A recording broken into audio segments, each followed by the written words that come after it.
All right. Y'all know what time it is. Y'all know what time it is. It is time for the figure of the year discussion. It's time to figure out which one of these beautiful figures is going to win this year. There's others we have to discuss. I don't have them, but we can still discuss them. But, wait a minute. What, what am I doing?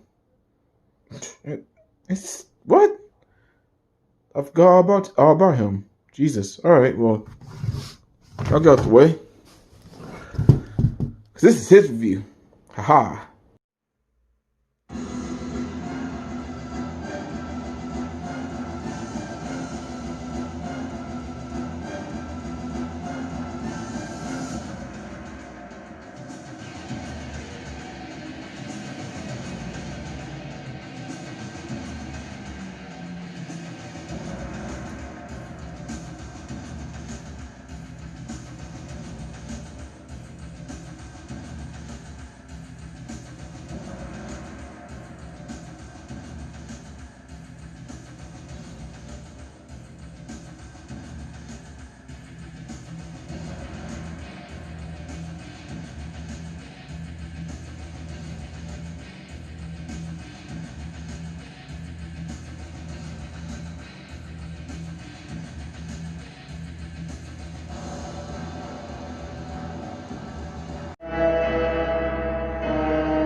Hello, X-Plus fans and Godzilla collectors. This is Godzilla Train coming to your station today with a brand new review. And I know that I wasn't sure I was going to review for my last video, but then I had a little surprise pop in at the last minute.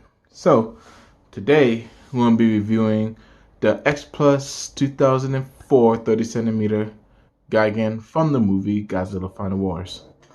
Now, how I came about this figure.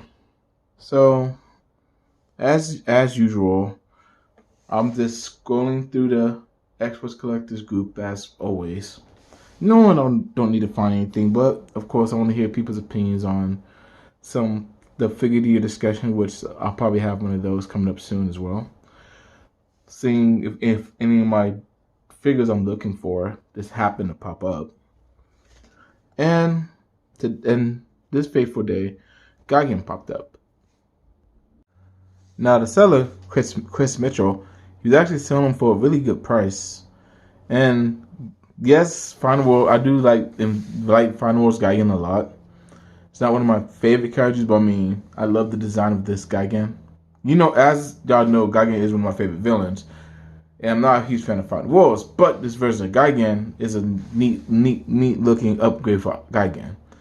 And it's not something I've been looking for forever. It's not like wasn't high on my list to get, but I mean, for the price that Chris was selling it at, I couldn't say no. That's crazy talk.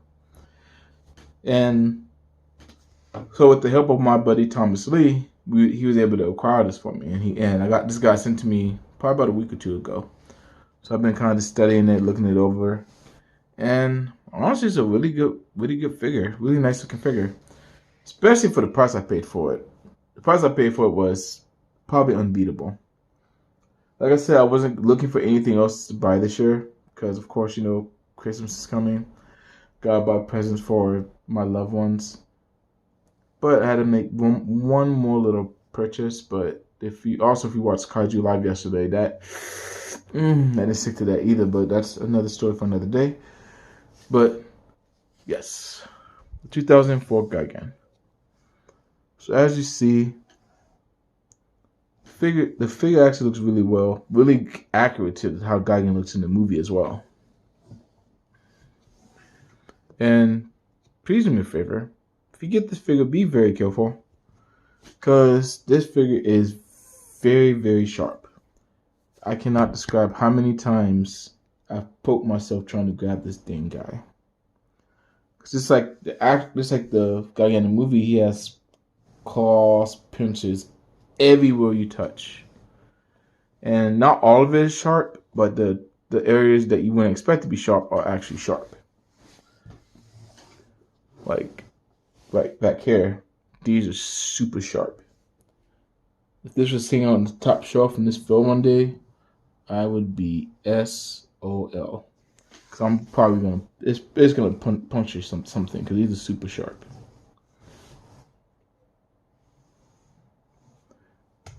And actually, this Gigan actually have really well articulation too. His arms can move.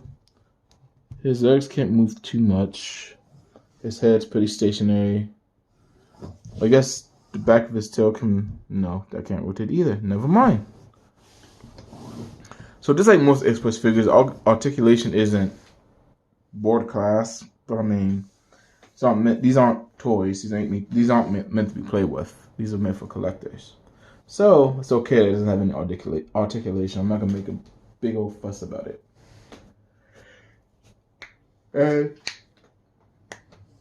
as far as Millennium Series figures, it's actually only my third one. No, I'm lying. I'm sorry. My fourth Millennium Series figure.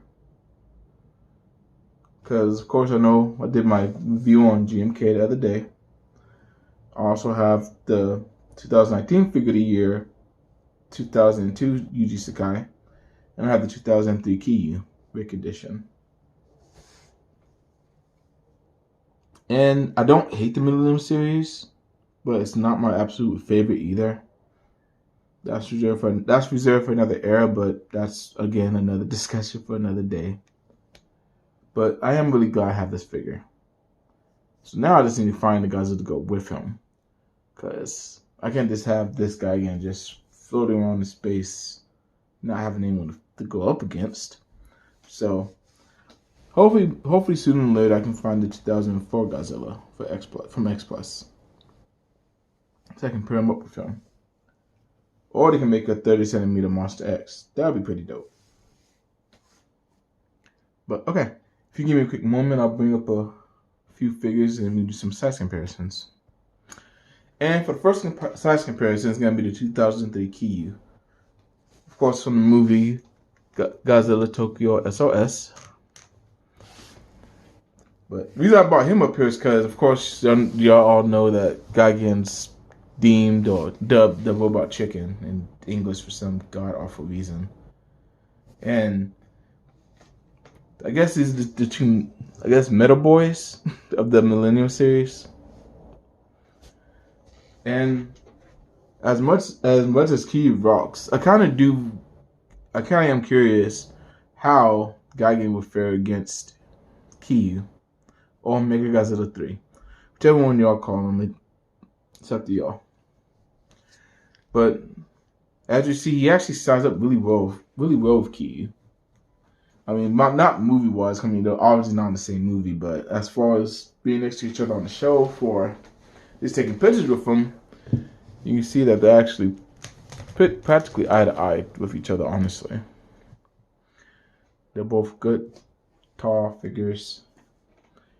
And like I said earlier, this should make for a pretty awesome what-if fight. Because in Godzilla Final Wars, if you've seen the film, then you can continue listening. If you haven't, this is a spoiler alert. You may want to skip a few seconds ahead. But in Godzilla Final Wars, we all know how that Godzilla comes out of the ice, wreaking havoc on Gigan immediately. I don't think Gigan even stayed on the screen long enough to really even hurt Godzilla. So we didn't really get to see this Gigan at his full potential. Not like the show Gigan who messed Godzilla up in Godzilla vs. Gigan, had that man bleeding for the first time, as y'all know. And if you don't, I'm sorry, spoiler alert. But the movie's what, 40 years old now? 50 years old? If you haven't seen it, I'm sorry. But that's besides the point. But yeah, I really like the way these two figures are together. A fight between these two would be pretty awesome, especially if Kiyu's not being controlled. If Godzilla's soul wakes up in Kiyu and he's just fighting Gigan, I would be curious to see how that would go. But okay, give me a quick moment. I'll bring up another figure for another size comparison right now. Okay, and now, if you don't know, I'm gonna let you know right now. One of the contenders for the 2020 X Plus Figure of the Year, the 1993 Godzilla Standard Edition. Now, the reason why I brought him out is because, as you know, in the Heisei movies, Godzilla never fights Gigan. And honestly, seeing Gigan and Godzilla fight again in the Heisei era, that would have been phenomenal. Oh my gosh, that would have been awesome. I really would have liked to see how they would have done that. How Gigan and Godzilla would have done fighting one-on-one against each other in the Heisei era. We never got a chance to see it. I wish we had a chance to see it. And honestly, even if they used this Gigan, that would have been dope too. I mean, as you see, he actually looks pretty good with this Godzilla. Godzilla's a tad bit tall, but I mean, in the movie they could just size him up equally. But of course, as you know, most of the Heisei era, all the villains fighting Godzilla is bigger than him. So Gigan may have to be a little bit bigger. But besides that, it would make for a cool, fun fight between these two. But okay, I'll give you my final thoughts on Gigan right now. My final thoughts on Gigan is he's a nice figure, looks really nice in my collection. I'm happy to have him. He looks very movie accurate. My rating for him probably 8 out of 10. Not one of my favorites in my collection, but he's a nice addition to have in my collection. I mean, I can't really say I have favorites because as picky as I am, I legit only get figures I know I absolutely want. But like I said, Gigan's a really nice figure. If you don't have him, get him. You can still get Gigan at a pretty reasonable price. It's not one of the figures that's crazy high up there in the aftermarket. So if you have the opportunity to grab him, go ahead and do so. Especially if you're a Gigan fan. Especially if you're a Final Wars Gigan fan. Unless you're more of a fan of the chainsaw arms, but I'm not. I like the classic claw look of Gigan. So that's why I went with this one. And actually, but the paint scheme on the other one is pretty nice. The other one's black, but I'm not getting too Gigans. That's not happening. I'm okay with that. But alright, as far as my next review, as I said earlier, I'm probably gonna do my figure of the year discussion. I'm guessing I'll probably put that up in about a week or two. I'm not sure yet, but that's what I have next. The figure of the year discussion. Maybe I'll see if I can bring some company with me. Give me a hand with that. But yeah, until my next review, I can't wait to talk to y'all again. Hope to see y'all in the Kaiju Collectors group. Also, you can follow me on Facebook. You can follow me on Facebook at Adrian Settle. If you want to find me on Facebook to message me. Also, you can message me on my Instagram, Godzilla Train 1090. But when you put in my name, put a 0 instead of an O where Godzilla is, and then you should be able to find me pretty easy after that. But alright guys, I hope y'all enjoyed this review and I hope you have a nice night. Thank you.